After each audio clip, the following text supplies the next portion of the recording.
So I would like to introduce the new some area of work to strengthen awakening for us this month. So the exercises would be uh, three different things of tackling different areas. One of them is about the.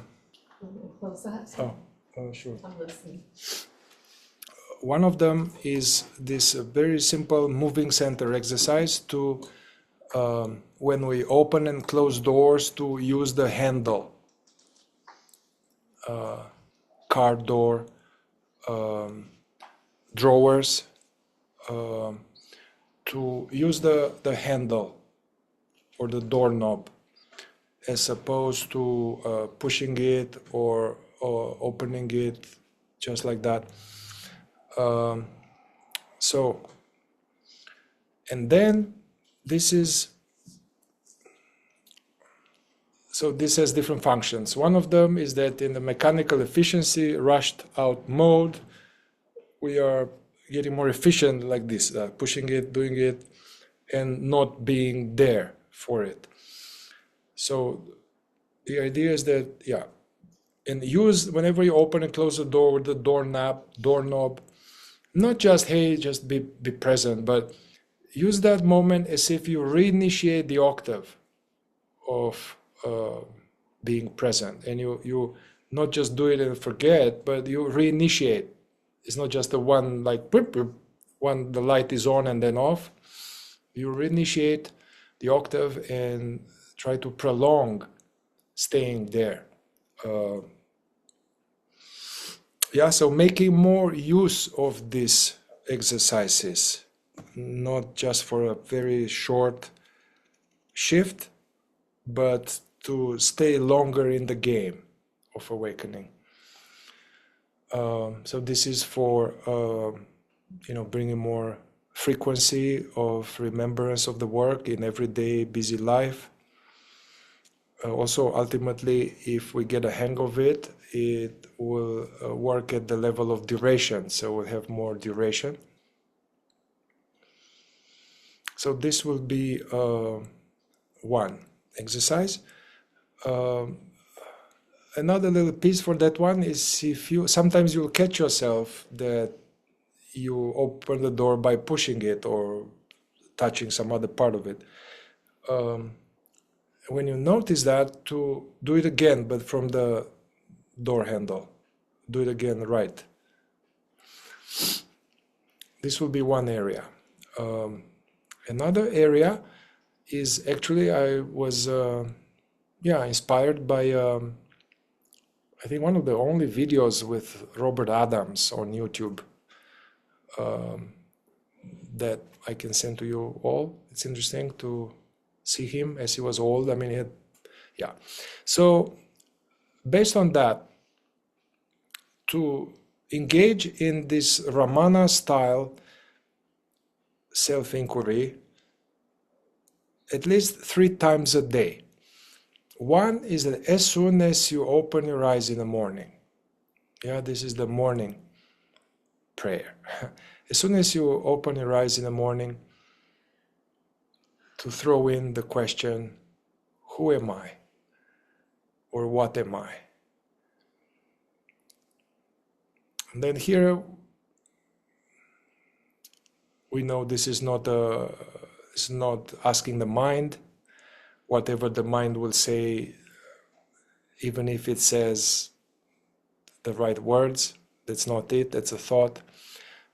So using this inquiry as priming the pump. Ultimately, the more we do that, the answer will just be no answer. No answer with the mind, yet we are more pushed or released into the background of our experience. Then reinitiate this sometime during the day. Who am I? What am I? Any thoughts come, we know It's not, it's not this, it's not that, it's a thought, and something is aware of this thought. What am I is meant to go towards our essential nature, that which doesn't come and go. And the third time, when we go to sleep at night, again, throwing this inquiry. I will be sending, the point about this is that I touched upon this many times and we did it a little bit. But this Ramana self-inquiry is, it's people dedicated years and lifetimes doing that. So it's not honorable, it's not good from my end to just dabble with it. So that's why I wanted to have a month. We kind of play with this and we have time to deepen into it, to troubleshoot it. And I will be sending also here and there some, I actually will be sending like a written protocol about that, or maybe it's from other teachers around Ramana's inquiry. So that will be the second exercise, the what am I, at 3 different times a day. Definitely when you open your eyes in the morning, when you go to sleep at night, and some other time. And then the third area of work for the whole month, so we have time, is tackle an obstacle. So we're going to tackle unnecessary talk. And here, it's less, it's more customized. And I'm going to ask you soon, because first it needs some contemplation, some honesty, and to check my experience and see, okay, not just unnecessary talk in general, but my unnecessary talk. And to get more precise about 1 or 2 examples that you engage in unnecessary talk.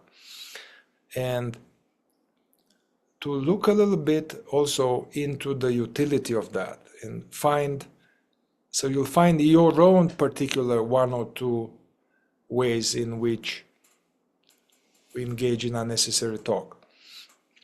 So it could be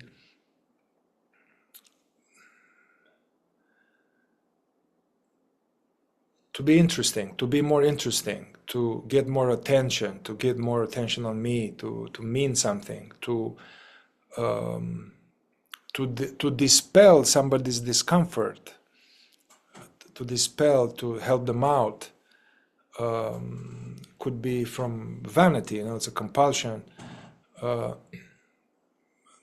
All kind of ways. So that will be a little bit of more investigating what is your unnecessary talk and look into the utility of it and start having aims during the month, knowing, okay, I'm going to meet to this person, this very likely is going to come. So staying with it in a practical fashion, customized for circumstances. And the best way to study something is to struggle with it consciously. So that's the 3 exercises for the month that we all share. And definitely feel free to put your own aims. And soon, I would say in a week or 10 days or so, we are going to have the master list of small aims that I'm going to get into it. And we can all have a ball and also pick up. That used to be very beautiful. And when I was in my first school, yeah, we had a ball and with many little pieces of paper. And then you wake up in the morning, you're like, okay, let's see today. Oh, whatever that is, take that one.